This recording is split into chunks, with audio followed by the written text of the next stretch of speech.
Malamang, isa ka rin ba sa mga nagtataka sa mga billion pageant fans kung bakit biglaan ang pag-resign ng Miss Universe President Paula Shugart? Si Paula Shugart ay naging presidente ng Miss Universe Organization sa loob na ng isang dekada o 10 taon na. At sa loob ng isang dekada na yun, bawat taon ay napakaganda ng pamamahala ng Miss Universe Organization. Walang bias o sabihin na nating hindi naging cooking show ang Miss Universe pageant. Ibig sabihin sa mga nakaraang taon, lahat ng mga nanalo ay talagang deserving na kokoronahan. At pansin nyo ba sa mga nakaraang taon na ang desisyon ng mga judges ay tugma rin sa desisyon ng mga viewers? Ibig sabihin, naging agree ang mga audience at mga viewers sa naging desisyon ng mga judges dahil talagang tunay at totoo ang mga nanalo. Hindi yung desisyon ng kung sino-sino na lamang ang magde-decide kung sino ang gusto niyang ipapanalo. Pagkatapos nabilin ng Miss Universe owner na si Anne ang Miss Universe Organization, nag-iba na agad ang pamamalakad ng organisasyon.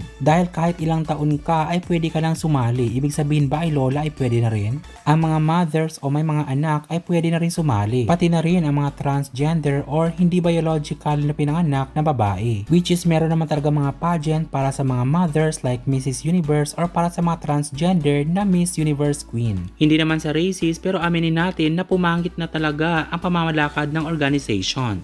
Umabot na rin sa punto na nagbenta na rin ng Miss Universe Water at nagbebenta na rin ng mga beauty products at kung ano-ano na minamarket ng organization. At sa mga comment section kung babasahin mo ay nag-aaway na, naging racist na ang mga iba't ibang lahi dahil sa kanilang mga contestants. At ngayon lamang nakaraang buwan, binalita na sa mainstream at sa iba't ibang social media platforms na nag-file na ng bankruptcy ang may-ari ng Miss Universe Organization na si Anne Jacra Dutativ. At nang dahil sa pumangit na ang sistema at pamamalakad ng organisasyon, maaaring isa na rito sa dahilan kung bakit iniwan na o nag-resign na mismo ang president ng Miss Universe Organization na si Paula Shugart. Dahil sa pagkalugi na ng organisasyon at na marami na itong utang sa ngayon, ano na kaya ang mangyayari sa mga susunod na taon? Agree ba kayo sa naging desisyon ng pag-resign ni Miss Universe President Paula Shugart? Ano ang masasabi niyo patungkol sa issue na ito? Mag-comment na kayo at mag-subscribe para palagi kayong updated sa aking mga uploads dito lamang sa Showbiz One. Thank you so much for watching!